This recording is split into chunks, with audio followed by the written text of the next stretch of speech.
So here we finally have it, with the Absolute Trinity already being a thing, Absolute Superman, Wonder Woman, and Batman. We start to see more of the extended heroes as in the Flash, except here things are incredibly different, with the Speed Force not even existing in this Absolute universe. Which yes, the Flash without the Speed Force just doesn't even sound right. But as we move over and get to it, we see things just pick up right in the middle, which instead of Barry Allen in this universe, the Flash is Wally West. And here he is starting his job as a Flash really young, being no older than 15 years old. But as you will directly see, this entire comic and how Wally is portrayed, it's very unorthodox and very trippy, jumping back multiple points between the past, future, and present. We only really get bits and pieces about Wally, his new powers, and potentially the ground-shaking revelation of what he has done and who he has hurt. As we see here, while in the middle of the desert, we see his powers start to act up. Him not only on the run, but freaking out, saying, "I can't go back, I have to keep running. Everything is just so messed up. Everything is pointless. I messed up so bad." With his powers starting to finally fully consume him, and just like that, we switch back in time 2 days later. Where seemingly his conscience, or whatever it is, maybe it's just straight up time travel, move back into his younger self.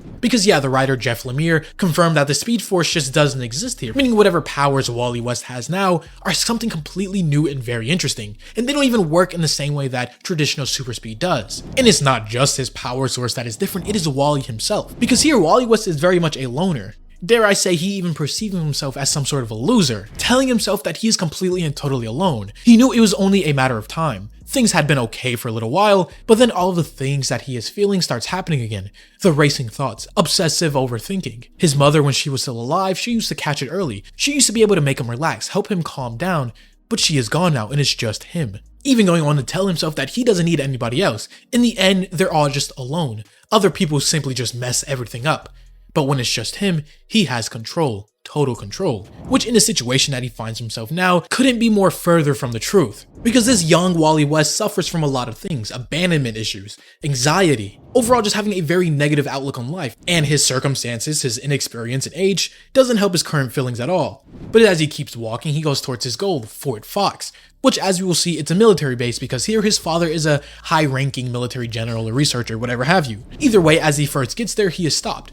One of the guards going on to say, "You know you're not supposed to be out this late, kid. Your dad, if he catches you, he'll have a fit." But it seems like he is bailed out this time as someone else comes in the fold, saying at ease, "I can escort the prisoner from here." And here it is Barry Allen himself. Which here they have a very interesting dynamic, because unlike in a normal DC universe, where they are essentially family, you know, Barry is Wally's uncle-in-law, here they are completely unrelated. Only having met each other through, you know, working at the military base here, with Wally West even living on the military site, because as his father works there permanently, they are always moving around, Wally never really having time or the location to make friends or be a true kid. Especially with the death of his mother and having a strained relationship with his father, the only other person he relates to or shares any sort of interest with is really Barry, who has become his unofficial mentor of sorts. And because of this, Barry then goes on to ask Wally if he wants to see something cool, as he leads them down below, towards some of the other research facilities and things that they're working on. With him going on to further ask, "Does your dad even tell you anything about what we're doing here at Fort Fox?" But Wally just goes on to further confirm that, yeah, him and his father don't really talk a lot.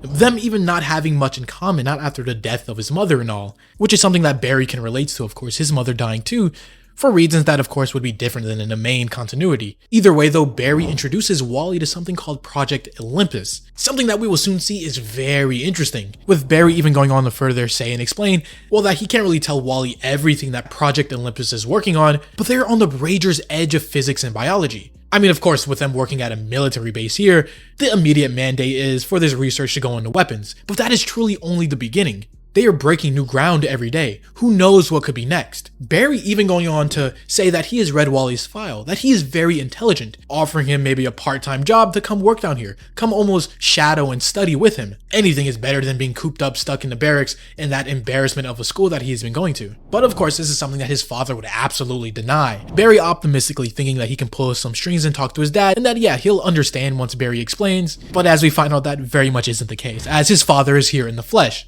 One, making it very clear that he absolutely does not approve of what's going on, and two, being angry at Wally for being here in the first place. Well, not just being mad at Wally specifically, also being mad at Barry himself. Not only telling him that civilians are not permitted down here, but that he should have minded his own business. He's lucky that he doesn't even report this, before sending Wally back off to his room, which all in all, his father seems pretty harsh, but at the same time, it doesn't necessarily seem abusive to that extent, just very caring for Wally's well-being, because as we will soon find out down here in Project Olympus, and everything that they are working on, it is very dangerous stuff. As when we cut back over to the present, we see him very confused, regretting all of his life choices, saying that he should have never gone with Barry. He should have just ran when he had the chance. That is until something interrupts his little bit of solitude here in the form of military personnel, as yes, Wally is on the run here, running from whatever forces are trying to track him down and bring him back. And when I say running, I mean yes, literally running on foot at normal human speeds. Because it seems like Wally, even though he doesn't have the Speed Force, does have some sort of powers, he can't control or tap into it at will. So essentially, for right now, he's just a normal 15-year-old child, and not the heroic, very powerful Flash, which is very bad because as you see the people tracking him down,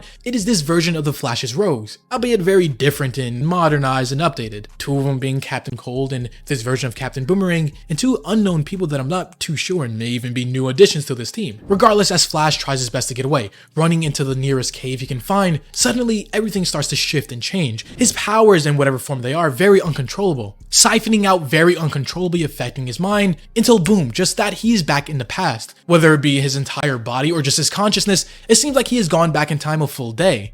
So yeah, that's what I meant by this comic isn't very linear at all. It seems like this new Flash and his new powers are jumping back and forth between different periods of time in the recent past. And it's very interesting to say the least that this version doesn't have the Speed Force, because the Speed Force in its pure form is supposed to be a multiversal concept, something that radiates and goes through every universe in some sort of form. But here it seems to be different. Maybe it's whatever Darkseid did in creating this new Absolute universe that either shields it apart from it or disconnecting it from the already established multiverse. But when we move over and see Flash in his room here, we see him confront his father, him not wanting to talk about everything that happened last night with him down there with Barry at Project Olympus. Things very quickly get very heated, whereas his father, as harsh as he may be, just wants the best for Wally here, with him not really understanding what Wally is going through and feeling like, you know, his young teenage angst getting in the way of fully seeing what's going on, with him even going on to say, at least Barry showed some interest in me, saw the potential I had. And before just storming out of the house, he says if Mom were still alive, we both would have left you a long time ago. So yeah, you can just see how far gone their relationship is in a moment between Wally and his father. But with that, he storms out of the house. And here, once again, is very unorthodox the way this comic is set up and how it portrays Wally's powers. As because here we see him get fragments of his memories, like breadcrumbs leading him back from his house into Project Olympus, where walking down the corridors and seeing some of the crazy experiments and groundbreaking stuff that they are working on, till eventually he finds something that will change everything forever. He eventually stumbles in and sees Barry right in the middle of an experiment. Strange energies whisking around as Barry yells for Wally to get out of there, to go, to run. Now it's not clear what is going on, what is Barry doing, how did he get here, but we do see glimpses of Barry in some sort of suit, all while we see some sort of strange energy seem to permeate and start to infect Wally here. And just with that, we switch once again back into the present, where we see Wally still running through the cave while being hunted down by some of his rogues. Captain Boomerang in particular having some sort of new drone boomerangs, which are interesting. But as we see Wally keeps on running for his life, not even taking a second to stop and ponder what is going on, we see his negative thoughts, his anxiety, his loneliness start to buffer up, with him going on to say, just calm down, breathe Wally, just breathe.